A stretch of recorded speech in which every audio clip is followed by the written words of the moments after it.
But understand, the attacks of the last 2 weeks are not simply an assault on America. They are also an assault on the very ideals upon which the United Nations was founded.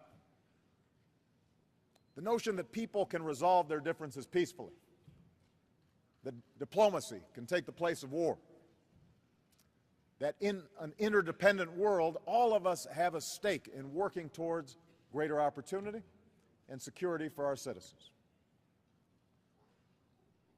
If we are serious about upholding these ideals, it will not be enough to put more guards in front of an embassy or to put out statements of regret and wait for the outrage to pass. If we are serious about these ideals, we must speak honestly about the deeper causes of the crisis, because we face a choice between the forces that would drive us apart and the hopes that we hold in common. Today, we must reaffirm that our future will be determined by people like Chris Stevens and not by his killers. Today, we must declare that this violence and intolerance has no place among our United Nations. Around the globe, people are making their voices heard, insisting on their innate dignity and the right to determine their future. And yet the turmoil of recent weeks reminds us that the path to democracy does not end with the casting of a ballot. Nelson Mandela once said, "To be free is not merely to cast off one's chains, but to live in a way that respects and enhances the freedom of others."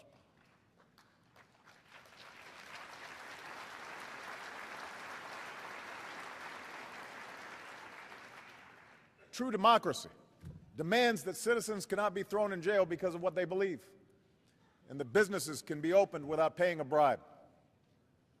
It depends on the freedom of citizens to speak their minds and assemble without fear, and on the rule of law and due process that guarantees the rights of all people.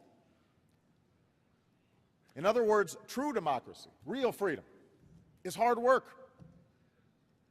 Those in power have to resist the temptation to crack down on dissidents.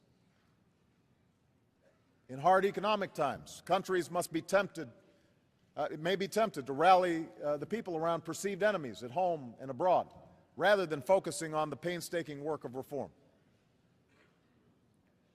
Moreover, there will always be those that reject human progress, dictators who cling to power, corrupt interests that depend on the status quo, and extremists who fan the flames of hate and division.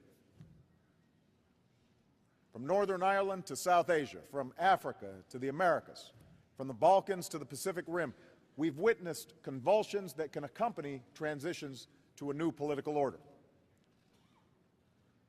At times, the conflicts arise along the fault lines of race or tribe, and often they arise from the difficulties of reconciling tradition and faith with the diversity and interdependence of the modern world.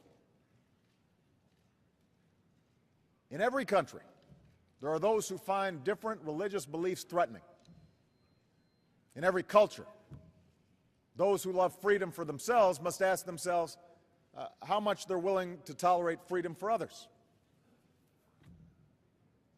And that is what we saw play out in the last 2 weeks, as a crude and disgusting video sparked outrage throughout the Muslim world.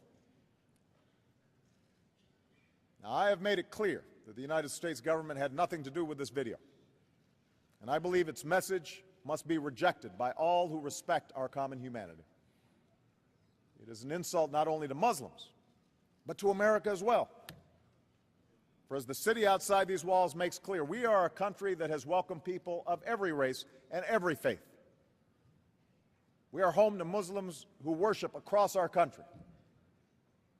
We not only respect the freedom of religion, we have laws that protect individuals from being harmed because of how they look or what they believe. We understand why people take offense to this video, because millions of our citizens are among them. I know there are some who ask, why don't we just ban such a video? And the answer is enshrined in our laws. Our Constitution protects the right to practice free speech. Here in the United States, countless publications provoke offense. Like me, the majority of Americans are Christian, and yet we do not ban blasphemy against our most sacred beliefs. As President of our country and Commander-in-Chief of our military, I accept that people are going to call me awful things every day. And I will always defend their right to do so.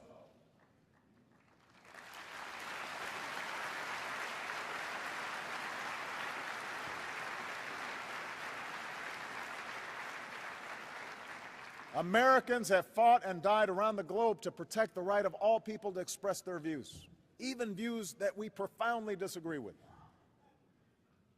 We do not do so because we support hateful speech, but because our founders understood that without such protections, the capacity of each individual to express their own views and practice their own faith may be threatened. We do so because in a diverse society, efforts to restrict speech can quickly become a tool to silence critics and oppress minorities. We do so because, given the power of faith in our lives and the passion that religious differences can inflame, the strongest weapon against hateful speech is not repression, it is more speech. The voices of tolerance that rally against bigotry and blasphemy and lift up the values of understanding and mutual respect. Now, I know that not all countries in this body share this particular understanding of the protection of free speech. We recognize that. But in 2012, at a time when anyone with a cell phone can spread offensive views around the world with a click of a button, the notion that we can control the flow of information is obsolete. And the question then is, how do we respond? And on this, we must agree. There is no speech that justifies mindless violence.